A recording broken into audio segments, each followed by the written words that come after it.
past 24 hours have been very heated in the political space, and of course, if you follow events, especially here in Anambra State, you know what I'm talking about. But then, we are preferring not to, Tony, double into that. Let's wait for the story to fully develop, right? Because as it is now, it is a single story, and we wouldn't want to fall into the dangers of a single story. I mean, talking about updates on what we talked about yesterday concerning the member representing Ayamelum and the things he's been saying concerning marginalization, moving motions, sponsoring motions, and all of that, and how things have been going in this assembly. Safe to say that in the past 24 hours, he's made series and series of live social media videos calling out key stakeholders for what he called sabotaging not just the people that they represent, but also themselves. But like I said, it's still a developing story. We'll just keep it at that for now. We're going to go over to more national matters here on the Polity on Udala Radio 104.7 FM. Good morning to you and welcome.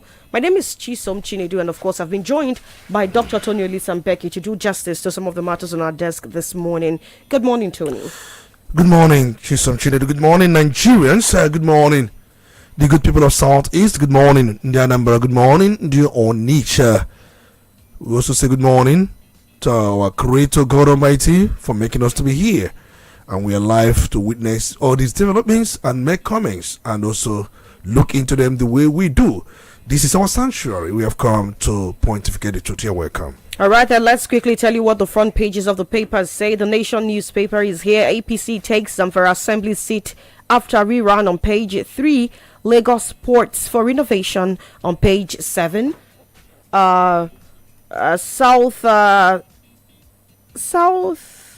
Southeast Party chiefs reject Diri Makinde stakeholders Lagos meeting decisions on page 2. That's speaking about PDP convention threatened by leaders battle over zoning. That's the banner headline there, and of course there is the rider.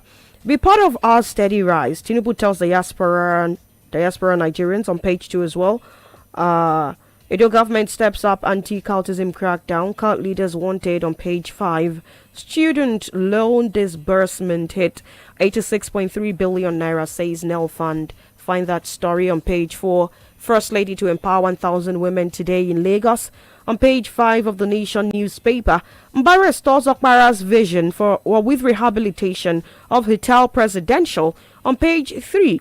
And we quickly move to the Vanguard newspaper. Climate change, how floods worsen Nigeria's healthcare woes. On page 14, it has riders, havoc from floods, heat, unpredictable weather. Experts warn of deadly rise in diseases. Nigeria on environmental cliffhanger. Why proactive and inclusive policies are imperative to check looming disaster. Tinubu departs Japan for Brazil on page 8. Insecurity aggravating pains in the north. The ACF has that to say on page 9. ASU threatens strike. Rejects FG's loan scheme on page 9. Olu of Warri flags off Iwere Trust Fund with 750 million naira on page 15. 2027 fresh crisis looms in PDP over zoning formula on page 5. Process ongoing to name terrorism financiers in Nigeria. The Chief of Defense Staff on page 8. On the Guardian newspaper, harder, faster. How quest for sexual validation boosts manpower business. Organ damage. This is a big story on the Guardian newspaper, pages 4 and 5. Alafi versus Oni. Old warpath for new entrants on page 6. Despite mounting debt, NNPCL declares 185 billion naira profit, pays FARC 7.9 trillion naira. Find that on page 3. RMAFC defies uproar, reviews remuneration packages for office holders on page 3. Ebonyi landslide kills 2 state government seals mining site on page 29. Rifts deepen in PDP over Lagos gathering ahead of Ibadan convention on page 6. Catholic bishops threaten to dismiss politically inclined clerics on page 30. Quite an interesting move. Nigeria's FX reserves hit $41 billion, highest in 44 months, says CBN on page 30.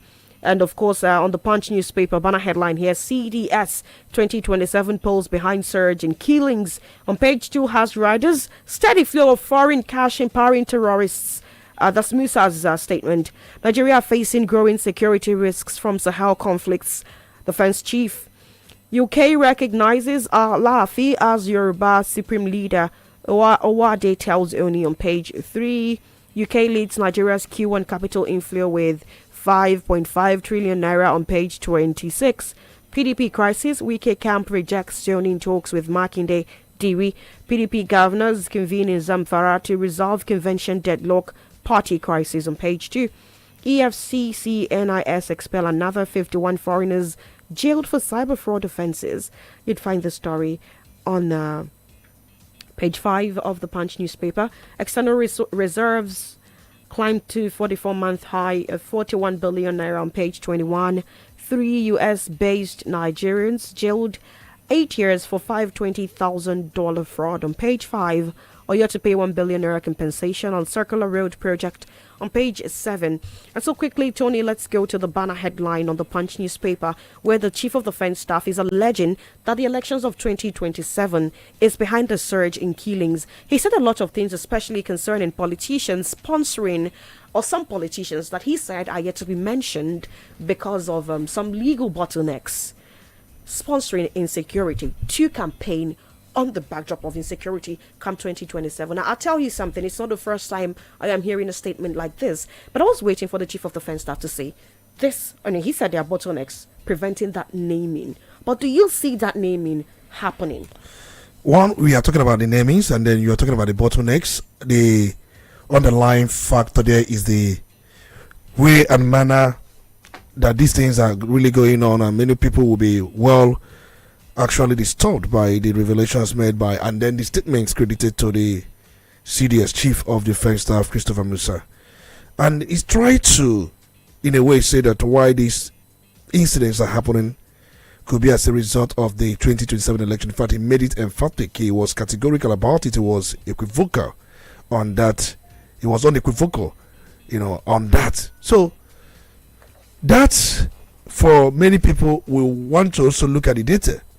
Most times when we talk about politically motivated insecurity, it usually targets INEC offices, politicians, rallies, and then opponents.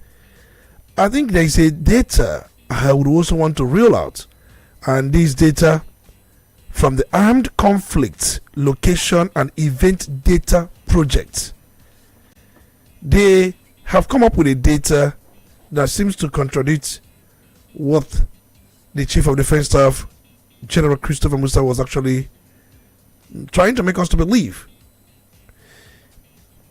Prior to 2023 or 2003 election, this general election we had in the country, there were reported 23 attacks on INEC facilities in that very year, leading to that poll.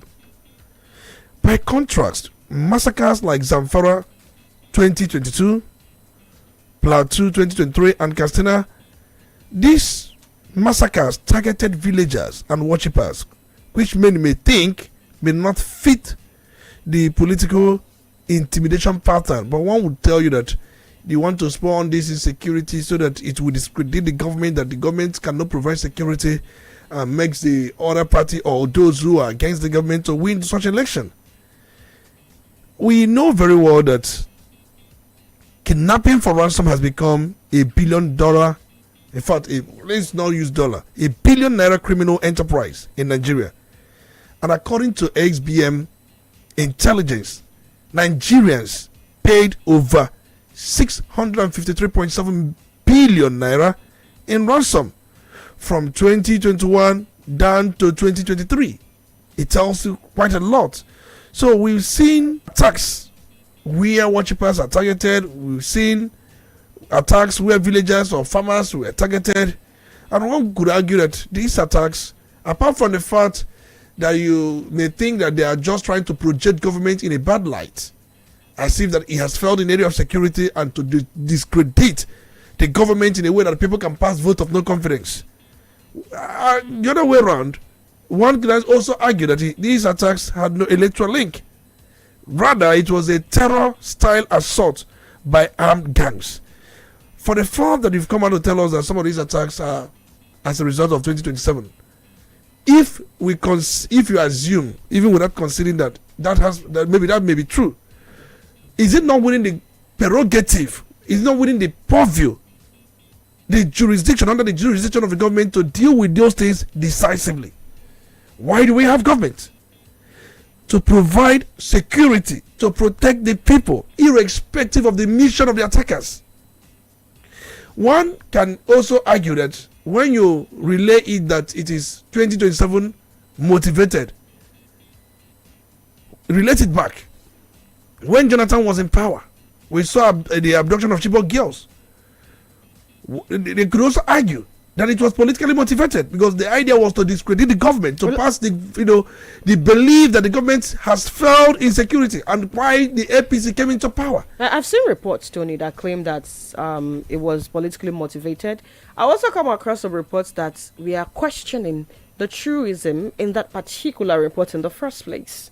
You see, when things about terror groups and politics are the focal point, it's a thin line between what is true and questioning or starting to wonder if we really share the space called Earth with humans, or do we have people who, for the want of a better word, who are merely cannibals with us? Because how does one rationalize setting people on fire? Making sure that people just like you live in anarchy, in pain, simply because you want to prove a point against an opponent. People who are possibly, it's just a clear analogy of two elephants fighting and the grass bearing the brunt. And so, like I said, this is not the first time I am hearing something like this, but I am still hoping that someday we can pursue these conversations to a logical conclusion. Is there proof? Who are these people? CDS made mention of the fact that naming them is a process that sometimes gets frustrated because of the legal bottlenecks we have.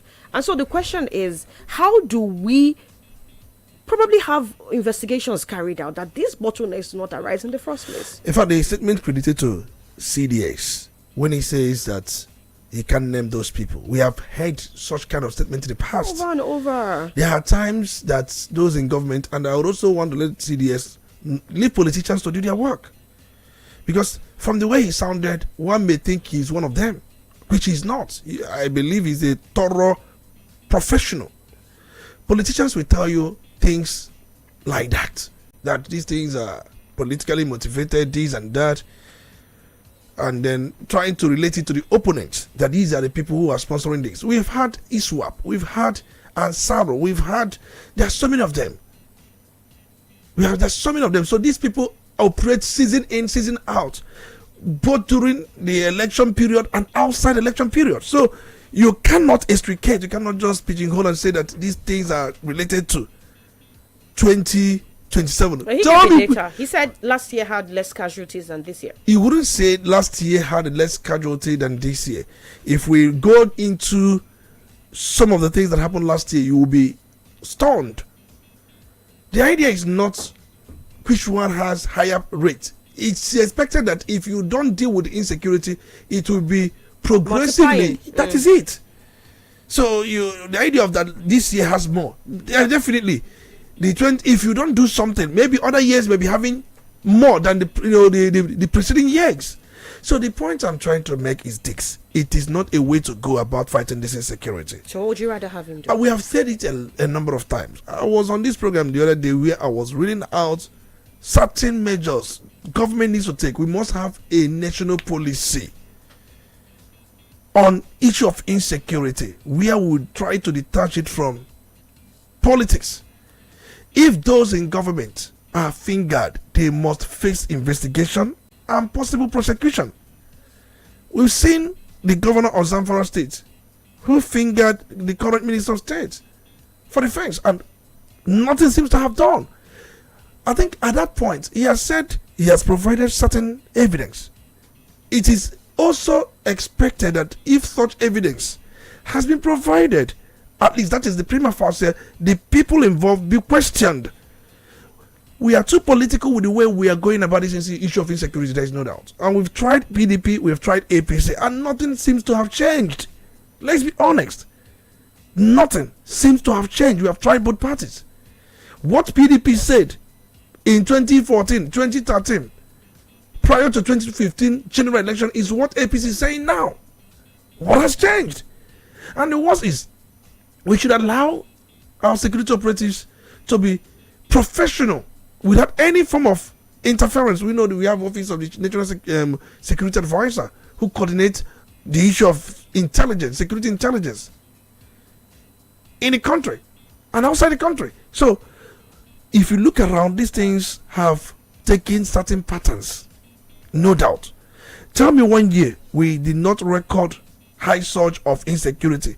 Don't compare whether the year following it had more or not. But tell me which year. If we keep having this after the election, if you want, let's go back to 2016. Immediately after the government, a particular party won that election, we still recorded such. Under the administration of President Muhammadu Buhari, how many Nigerians were reportedly died? And you wouldn't tell me that all the years were election years. Many lost their lives. The worst we have had. And we expect some changes at this point. The question is, are we seeing those changes? So let's leave politics out of this. If you know those who are orchestrating this, it is one of the ways to go after them. We've seen some negotiators, and just like I said, this is a criminal enterprise. Criminal enterprise. The other day we talked about some places in this country where the villagers pay to access their farmland. We pointed the text. Has it changed?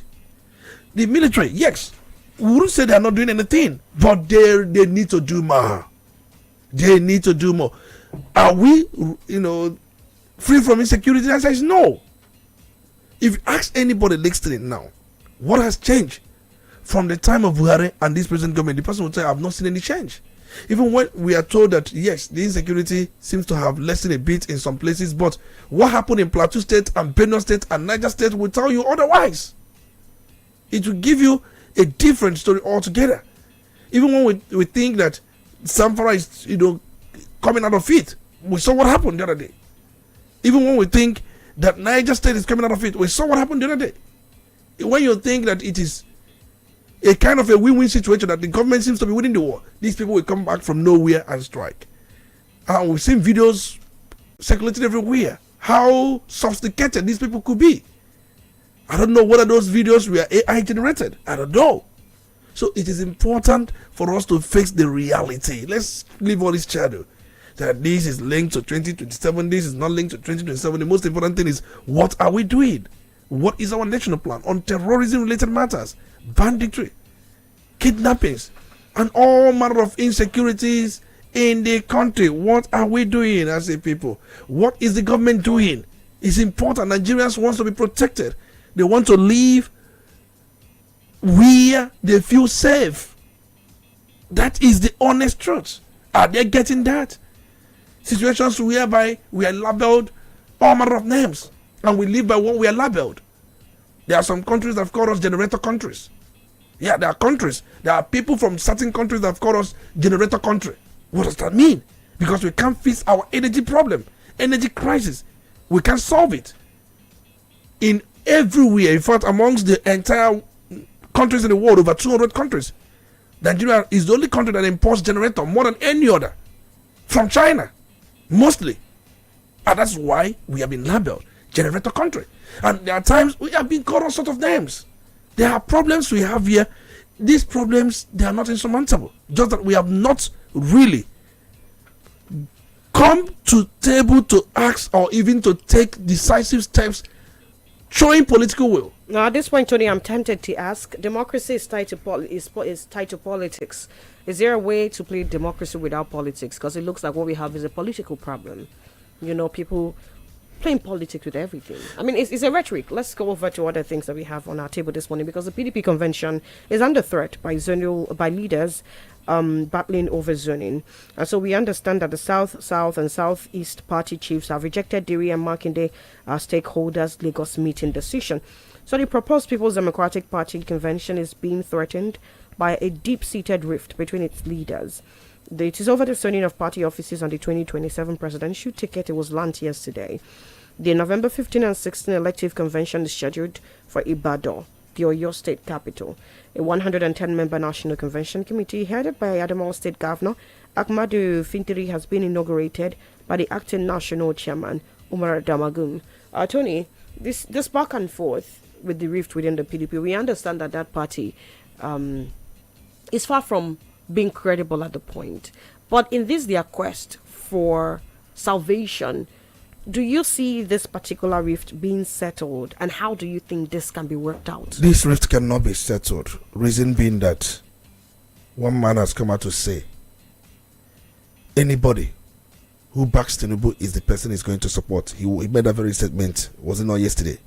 I will support anybody who backs Tinubu. And what does that mean? Even in your party, you support anybody in your party who backs Tinubu. So you can't be in one party trying to force that party to join the other party. That statement alone is enough for him to be summoned, and not just being summoned and possibly expelled from the party. For the fact that they would not do that, the problem will still remain there. And those who are playing to the gallery, they are all actors to the problem. He's the only one speaking up. If it goes deep into the rhetorics or deep into the archive, he will tell you those who are with him. Even those who are making these statements, he will let you know that some of them are with him. So the point remains, he has said, Wike, anybody who backs President Bola Tinubu is the person he will support within PDP. So what it means that PDP is now an offshoot of APC, and you want the problem to be resolved. Let them all back Tinubu so the problem will be resolved. So he has tried to metamorphose PDP into APC, and he's trying to achieve that. And if you look at the leverage he has. One, there are so many of them backing him. Even in the Magon, he has their secrets. He can expose anybody. Many of them are panting. Many of them are jittery. Why? He knows if anybody comes in now to talk against him, why are they afraid to talk to him directly? Nobody's talking against Wike directly. If you look at what Makinde said yesterday, that he's not ready to go into the gutters with anybody. It's just a surface statement. He didn't just raise any issue. Because if he does, Wike will tell him certain discussions he may have had with him on some things and the agreement they reached. So he just tried to avoid Wike's brutal attack and said, I don't want to go into gutters. He didn't call him by his name. He said, I don't want to go into gutters with anybody who wants to go into the gutters. That's what he said. So it was trying to avoid those things. So for me, I think the game is on. The script is written. The actors were positioned to deliver the script, and they're doing that. For those who think PDP is what it takes, they are making a big mistake. Yes, they are making a big mistake. For the fact that PDP cannot talk to Wike, for the fact that they cannot suspend him, for the fact they cannot expel him, it means that they are all dancing to his tunes. Yes. Behind the scene, do you know what may have played out? Why is one person afraid to talk to him? The only person sometimes that summons the courage to say things about Wike is Olubode George. But he tries to be diplomatic about it. He's not saying it as a way to tell him enough is enough. So do you think this is also one of the reasons they are having issues with zoning their national offices too? For the fact that they have given him privilege, they have given Wike privilege. So he seems to pretend. In fact, by default, Wike is the de facto national chairman of PDP. I'm forced to make such statement. He's the de facto national chairman of the PDP. Because if you look at all he has said, comes to pass. Yes, it will take some time. He wanted Sam Anyanwu. Today, is Sam Anyanwu the recognized PDP national secretary? The answer is yes. He wanted Damagun to remain there. Is Damagun still there? Yes. He never wanted any national convention. The answer, have they had any national convention? The answer, they have not had one, even when they keep postponing it. So you find out that all the things he had wanted, he has got. So who is now the national chairman? He is the de facto national chairman. So they should stop deceiving some gullible minds The script is well written. Everybody's saying it. All right, then let's attend to some commercials. When we come back, we go over to some other matters. We are making it very brief today because of the time we have left, and of course, so we can also take your calls and your contribution. Do stay. Udala Radio 104.7 FM. Seriously authentic. Quality bread, Wendy's bread. For your family breakfast, Wendy's bread. I'll pack it on the yellow, Wendy's bread. Mama, papa, they like Wendy's bread. Pack it on the Wendy's bread. Even children, they like Wendy's bread. Oh, Wendy's bread. Wendy's bread. Get it better, tasty, we go sweet your belly. Wendy's bread. Wendy's your body, Wendy's bread,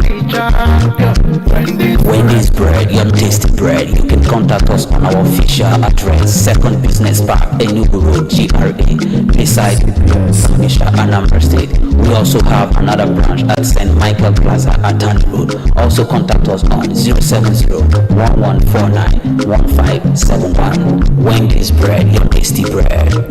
Wendy's bread.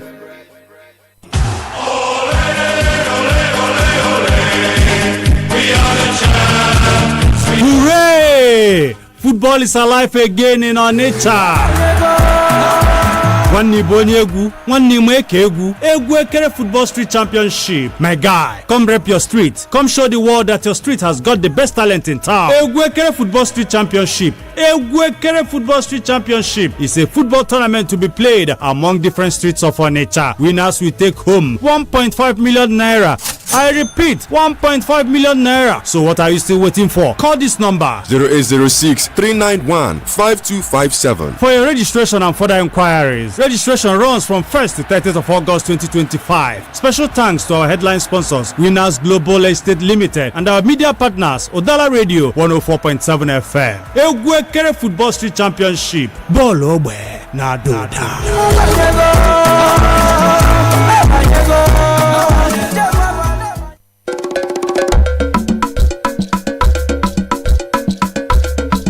Udala Radio 104.7 FM.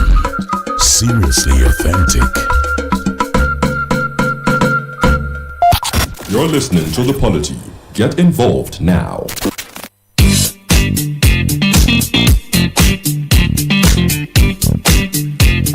Absolutely. We're still talking about the making sense of all happenings in and around Nigeria here on Udala Radio 104.7 FM, The Polity. And of course, we're proceeding to some more stories. This one on The Guardian says, despite public uproar, RMAFC proceeds with review of political officers' salaries. Now, having successfully concluded the review of the remuneration of judicial office holders, the Revenue Mobilization Allocation and Fiscal Commission (RMAFC) has begun a retreat in Kano to harmonize reports that will help it come up with appropriate remuneration packages for political and public office holders. Declaring the retreat open, the chairman of RMAFC Monetization Committee, Mohammed Kabar Usman, also serves as the federal commissioner representing Gombe State, highlighted the importance of the assignment to the stability and growth of Nigeria's governance structure. Tony, we talked about how the timing may not be exactly proper, given how Nigerians are still burdened by the effects of the policies of the present administration. But we are learning that they are proceeding with this move. I'm also, would I say, appalled and giddy about the speed at which it is happening. You know how long it took us to review minimum wage? From 30,000 to 70,000. And here we are. We are speedily trying to do this. What do you think of this, what I call it, pain of deaf ears to how Nigerians feel about this move? It shows some sense of, or some lack of sensibilities, and also being non-sensitive to the plight of these countries. And I have always said that the move by the Revenue Mobilization Allocation and Fiscal Commission to review salaries of political office holders at this time is grossly insensitive, ill-timed, and disconnected from the realities ordinary Nigerians face. Come to think about it, we have economic hardship Nigerians are grappling with rising inflation. Even though we are told that it has dropped to about 21 point something percent, the headline inflation. Food inflation above 40%, subsidy removal pains, and a depreciating naira value. Public sector workers like teachers, nurses, and security officers struggle with stagnant wages, while political office holders already live far above average citizens. Reviewing their salaries now sends the wrong message. Let me say this. Nigerian lawmakers already rank among the highest paid legislators in the world. I made that very analysis. I compared what a legislator in Nigeria earns to what a US legislator. Somebody was saying I should use Rwanda. Why? If you use Rwanda, they may not have them. I'm talking about those who have the money. That was essence of the comparison. You try to earn above what someone who has such money earns is a big problem. No matter what you call it, no matter the nomenclature you use to describe those earnings, whether you target basic salary, you target this, a US senator goes home in a year with $140,000. He has been so since 2009. And a Nigerian legislator, maybe from the Senate, outside those in the leadership position, goes home with something much more than $140,000. They have the money. And these are, I've said last time we talked about this, I said this country, their revenue for a year is about $4.something trillion. $4.something trillion. That's the revenue. Our own revenue is less than $30 billion. Look at the gap. It is, in fact, our revenue dwarfs whatever the country. But look at, we are measuring in who gets what as a legislator. It tells you quite a lot. I'm also aware that beyond official salaries, just like we have said, we forget about this issue of basic salary and all that.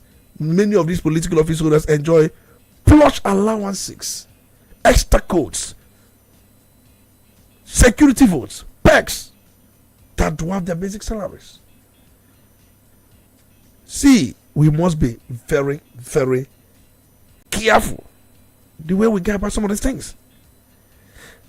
I remember the last review for these political office holders was sometime around 2007, and then it became effective around 2008. But instead of prioritizing politicians, the Revenue Mobilization Allocation and Fiscal Commission, look at how long it took them. Even the tripartite committee, when it comes to minimum wage, as you rightly mentioned. With this in view, Nigerians already view political elites as greedy and exploitative. And these are one of the things that fuel insecurity. It has its own leg in insecurity in the country. Approving this review will deepen mistrust in government, possibly sparking civil unrest.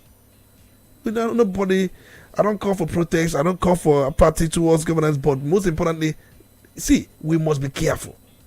I've always preached that whatever we do, we must be law abiding, we must approach things in a more civil and lawful manners. But leaders cannot preach sacrifices to citizens while awarding themselves more.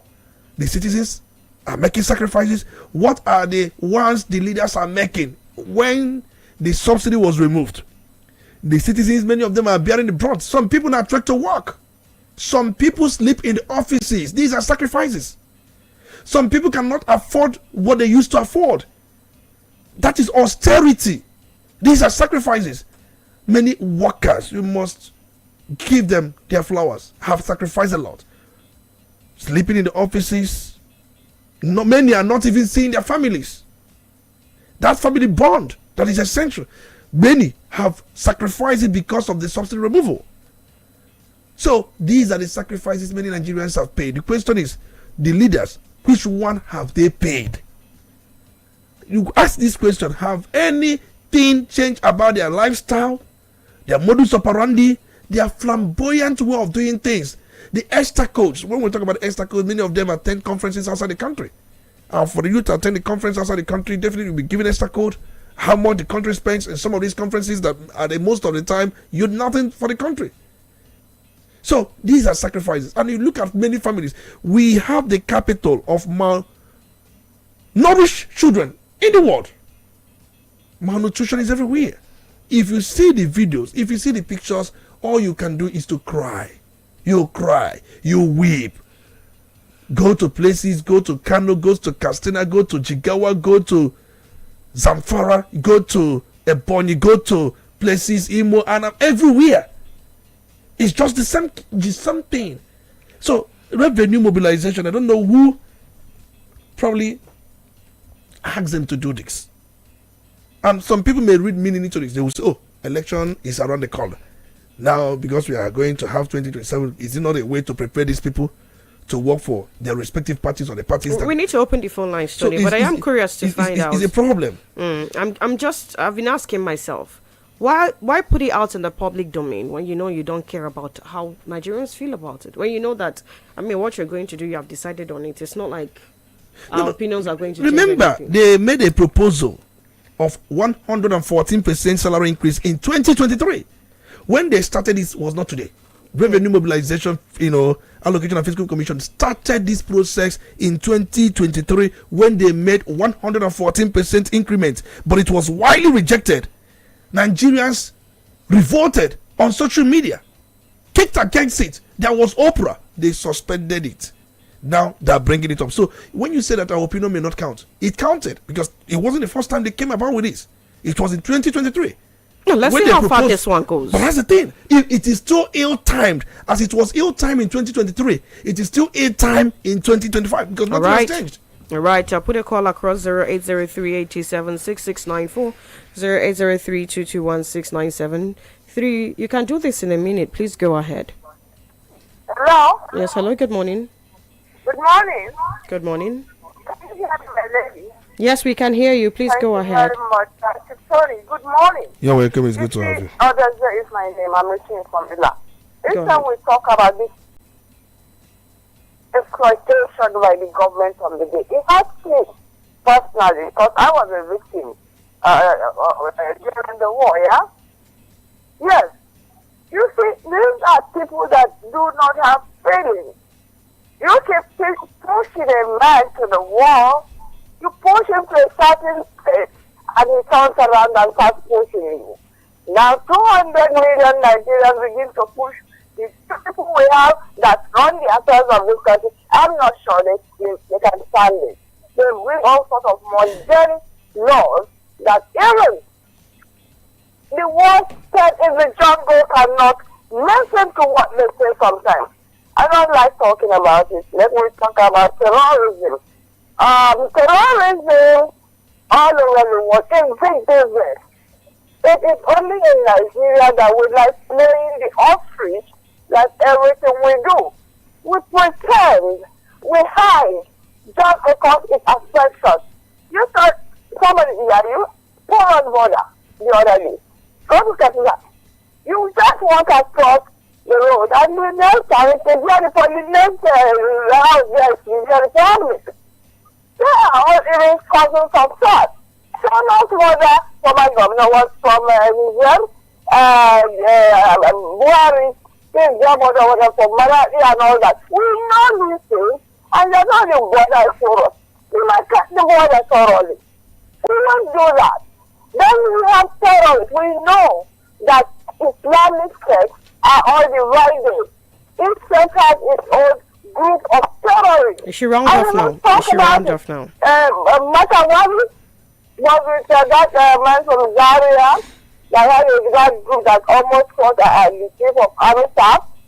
Then the other one, Malami, is from another sect. It's not especially that we won't talk about it here in the south, for example. I don't know. Now, they look at Katsina. I stayed in Katsina for many years. You say this place you wait. I'm sorry, I have to let you go. That's it. We do not have so much time, and so everyone needs to get a shot at airing their opinion. So do this in a minute. Please go ahead. 0803-876694, 0803-221-6974, 73. Pardon. Good morning. Good morning. Good morning. Good morning, my speaker, Tony Becker. You're welcome. It's good to have you.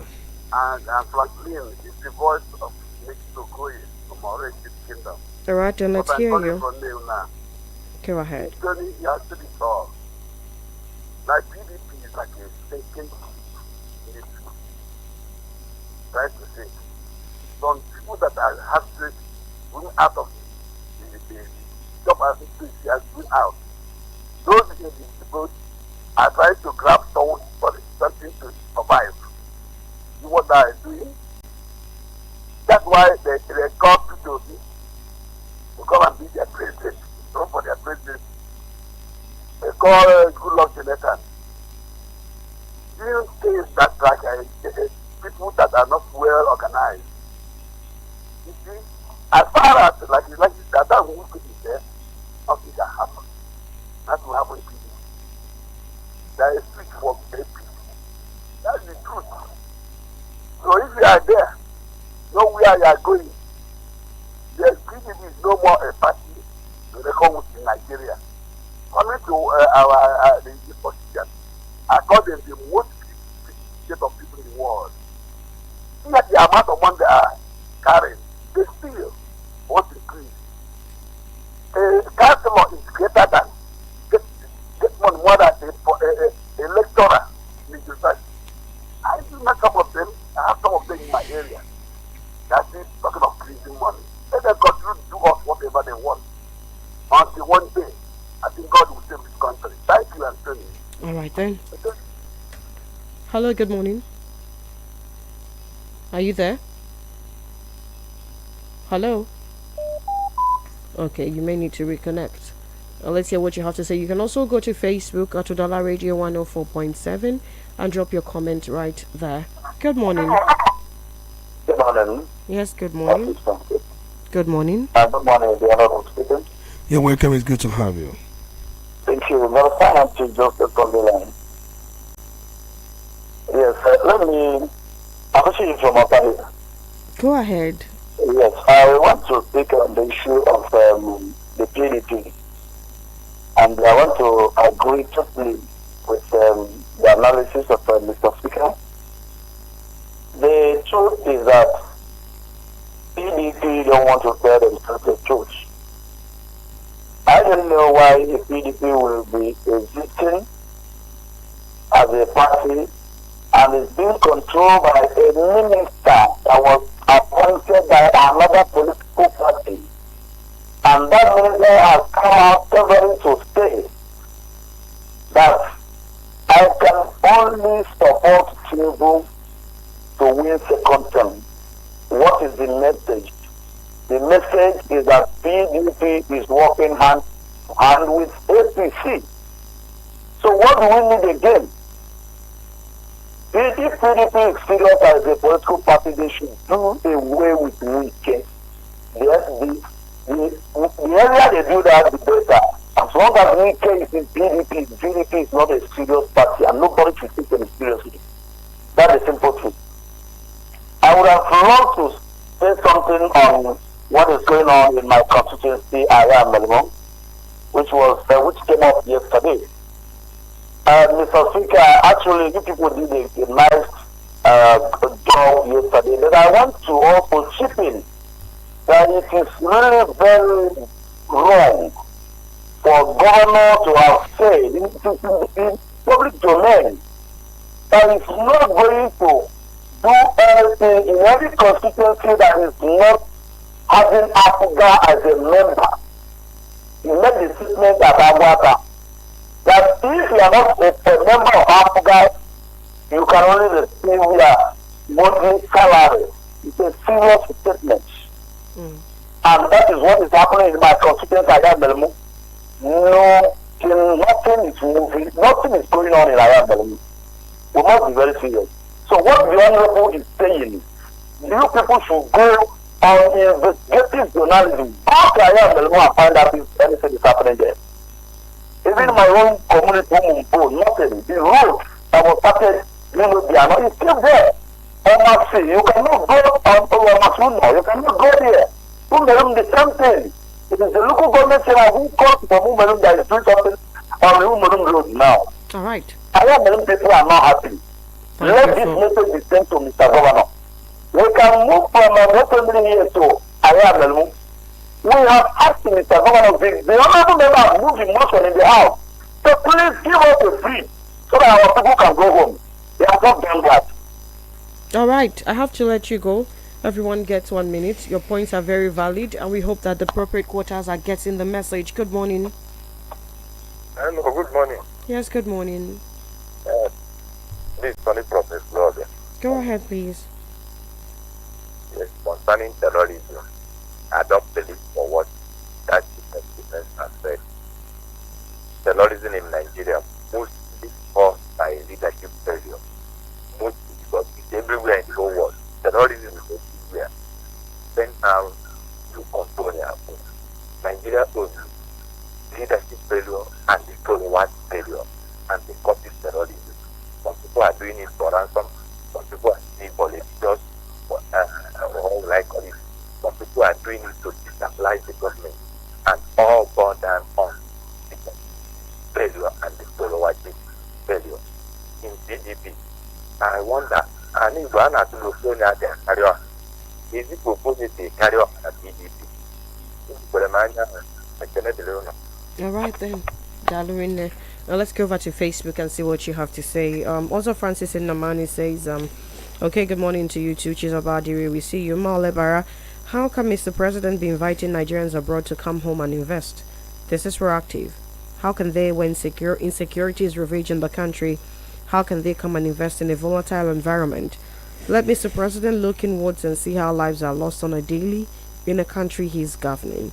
Look at how lives of worshippers were sent to their untimely death in the most gruesome manner, and Mr. President still has the mind to be moving from one country to another. It is embarrassing and worrisome.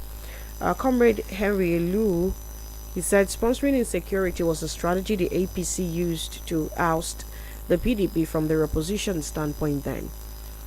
If the present opposition is applying the same strategy, they are only paying the APC in their own coin. Nemesis will definitely catch up with everyone, including the Idi Amin, Kodi Wike. And Henry, strong terms you've used there. But the big question is the humans who are caught in the middle of all of this. What do we call them now? Collateral damage? That's not fair. Master of SJP says, FCT Minister Barrister Wike is on top of his game. If PDP members are serious only on a sheet of paper, it is enough for Barrister Wike, a barrister that has never won a case in the court. Chukwujeku Drossi, our leader, is not helping the matter. The economy of the country is going down. Still, government pretends as if nothing is happening, and the masses are suffering. Onya E. Benjamin Mazi Chikwadoro. He says, Chikwadoro says, Kawike Zukwanike. Onya Benjamin, we see you. Tony, we are rounding off, and of course, a lot has been said, a lot has been reacted to. What's your take, your final words? Yesterday we talked about the T-card and what is going on in Yokohama and the empty booths. Has anything improved? One thing about Nigerians, I want them to keep update on any issue raised. Yes, the government made clarification that we are not there for exhibition, but we also ask that even if we do exhibition, is there anything wrong if it will add to what we have come there for?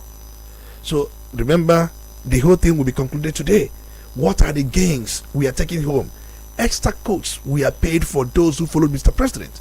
If you are told the amount involved so we must measure the gains on what we actually expended, but we know that is something that may be tied to future. Yes, the gains may be tied to future. Look at what Japan is doing for Africa, giving 5-point-something billion for development for Africa.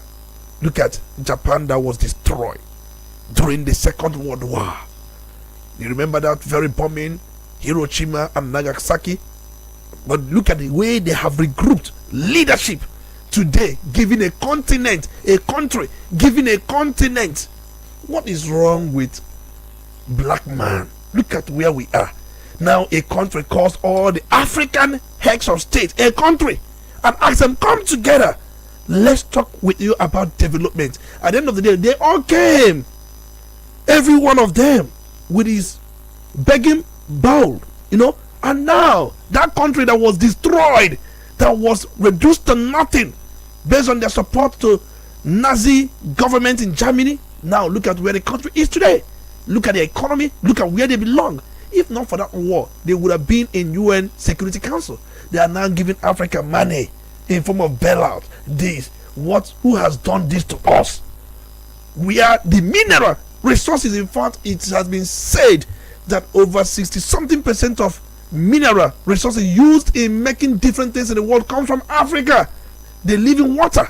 But most of us that have both the trees, the raw material for furniture, the mineral deposit, quite a lot. Look at where we are, going cap in hand to Yokohama, and where we are being taught on development, partnership, bilateral agreement, and where there will be a donation, a gift, a country given to a continent. Let's ask ourselves this question. All right, then, hoping that someday we will decide to be our own salvation, because these other nations that we go cap in hand to all have had their own trial periods and went back to the drawing table to fix whatever it was that was ailing them. But here we are running around circles, and instead of fixing what is ailing us, we are politicizing everything. We hope that someday democracy wouldn't be our biggest mistake, but until then, do the right thing as an average Nigerian to make sure that your end is at least covered. Yes, do the right thing and do stay safe. Until next week, the Polity is going to make a return 9:15 to 11 a.m. every weekday. My name is Chisom Chinedu. Good morning.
Udala FM Onitsha.